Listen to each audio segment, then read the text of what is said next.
Habang may digmaan sa gitnang silangan, nagsimula ang China ng malaking operasyong militar malapit sa Taiwan na ikinabahala ng mga eksperto dahil tsak nilang hindi matutulungan ng Estados Unidos ang isla kung sakaling atakihin. Inalis ni Trump ang ilang barkong pandigma sa rehiyong ito para mag-operasyon sa gitnang silangan.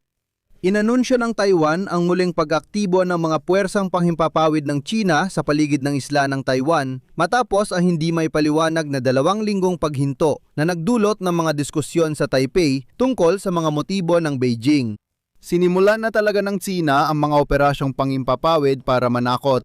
Kasabay ng paghahanda sa pagbisita ni Donald Trump sa Beijing, may balita ring naghahanda ang Estados Unidos ng military package na nagkakahalaga ng $14 bilyong para sa Taiwan. Ako si Alexei Pechi. Bago simulan ng episode, paki-subscribe muna. Tara, pag-usapan natin ang paksa. Mag-subscribe kayo sa channel na ito, i-like ninyo ang episode na ito, mag-iwan ng kahit anong komento sa ilalim ng video na ito, at siguraduhin mag-subscribe din kayo sa aking Telegram channel na Pechi News. Ang link ay nasa description ng video na ito. Nagsimula na ang China ng operasyong militar sa himpapawid malapit sa Taiwan. Noong Marso 15, inihayag ng Taiwan ang muling pag-aktibo ng hukbong himpapawid ng China sa paligid ng isla matapos ang mahigit 2 linggong hindi may paliwanag na paghinto na nagdulot ng diskusyon sa Taipei tungkol sa mga motibo. Ayon sa araw-araw na ulat ng kagawaran ng tanggulang pambansa ng Taiwan noong linggo, may 26 na eroplanong militar ng Xi na natukoy sa nakalipas na 24 na oras na nakatuon sa Taiwan Strait. Huling naiulat ang ganitong aktibidad noong Pebrero 25, kung saan 30 eroplano ang naitala matapos ipahayag ng Beijing ang bagong pagpapatrolya. Mula Pebrero 27, walang iniulat ang Taiwan tungkol sa militar ng China hanggang Marso 7 nang sinabi nilang 2 eroplano lang ang nakita sa timog kanluran ng isla. Mula noon, nagkaroon na lamang ng iilang maliliit na insidente. Ngayon, kumbinsido ang mga eksperto na maingat na pinagmamasdan ng China ang digmaan sa gitnang silangan at tinitimbang ang posibleng mangyari. Noong ika-27 ang huling malaking paglipad, tapos noong ika-28 nagsimula ang digmaan sa gitnang silangan. At hanggang ngayon, parang pinipigilan ng China ang operasyong militar malapit sa Taiwan. Hindi nagbigay ng anumang paliwanag ang China tungkol sa kanilang mga motibo. Noong Sabado, Marso 14, binatikos ng pamahalaan ng China si Pangulong William Lai ng isla dahil sa talumpati nitong nagsusulong ng dagdag na gastusin sa depensa at proteksyon ng demokrasya ng Taipei, kaugnay ng issue sa Taiwan. Ayon sa ahensya ng China at ito ay isang sipi, ang mga taong tulad ni Lai ay hindi dapat magkamali ng kalkulasyon. Kung sila ay magpasya na sumugal ng padalos-dalos, sila mismo ang maglalagay sa kanilang sarili sa bitag. Ang China na itinuturing ang Taiwan bilang bahagi ng teritoryo nito ay halos araw-araw nagpapadala ng fighter jets o drone sa isla. Tumitigil lang kapag masama ang panahon. Ayon kay Ministro ng Depensa ng Taiwan, Wellington Koo, kahit humina ang aktibidad ng himpapawid ng China, nananatili pa rin ang mga barkong pandigma nito sa paligid ng isla at patuloy ang banta mula Beijing. Sinasabi ng mga opisyal at eksperto sa Taipei ngayon na maaaring iba-iba ang mga dahilan ng paghina ng aktibidad ng Chinese Air Force nitong mga nakaraang linggo. Mula sa pagtatangka ng Beijing na baguhin ang kanilang pressure bago ang pagbisita ni US President Donald Trump sa katapusan ng buwang ito hanggang sa mga paglilinis na ito. Sa mga matataas na general ng China na isinasagawa ni Xi Jinping. Samantala, kasalukuyang inihahanda ang pagbisita ni Donald Trump. Dapat tandaan na ang aktibidad ng militar ng China sa paligid ng Taiwan ay malinaw na pagtatangkang maglagay ng diplomatikong presyur sa Estados Unidos. Wala nang iba na yung araw din nang nagpalipad ng China ng mga eroplano sa paligid ng Taiwan. Sa Paris, nagsimula na ang negosasyon ng mga kinatawan ng kalakalan ng Estados Unidos at China para bumuo ng plano sa summit ng mga lider ng dalawang bansa.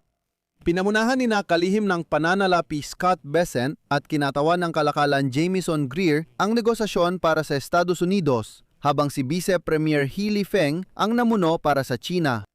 Inaasahan na tatalakayin ng mga negosyador ng kalakalan ang huling kaganapan sa tigil putukan noong Nobyembre, pati ang mga issue gaya ng digmaan sa Iran, pamumuhunan at pagbili. Ang resulta ng negosasyon ang magiging basehan ng pagbisita ni Pangulong Donald Trump ng Estados Unidos. Ang pagpupulong ni Donald Trump sa China ay Marso 31 hanggang Abril 2. Ang pagpupulong ay unang pagkikita ng dalawang panig matapos pasyahan ng Korte Suprema ng US na si Trump ay walang kapangyarihang magpatupad ng taripa gamit ang batas sa pambihirang kapangyarihang pang-ekonomiya na ginamit niyang panakot sa China ng hanggang 145% na taripa. Kaya naman, kailangan na yon ng China ng karagdagang alas sa mga negosasyon.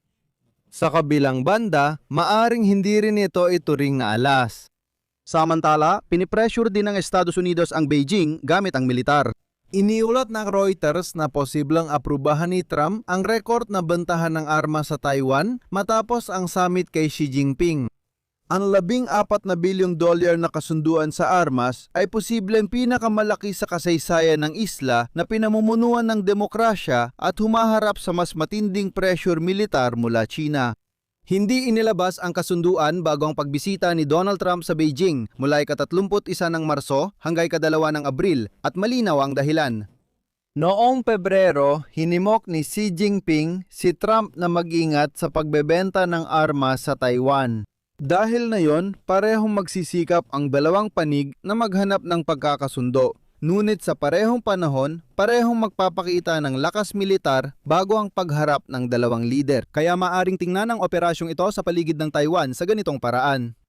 Sinabi ng media na nagbabala ang China sa Estados Unidos na ang malaking bentahan ng armas gaya ng Patriot missile system sa Taiwan ay maaaring isa panganib ang pagbisita ni Trump sa Beijing. Kung itutuloy niyo ang paghatid, aatras kami. Kaugnay din ng pagbisitang ito ang pag-iingat ni Donald Trump sa kanyang mga pahayag tungkol sa posibleng tulong militar ng China at Rusya sa Iran. Sa ngayon, walang inaasang pag-atake sa Taiwan, lalo na hanggang simula ng Abril. Ang susunod na mangyayari ay depende sa resulta ng pagbisita ni Donald Trump sa Beijing.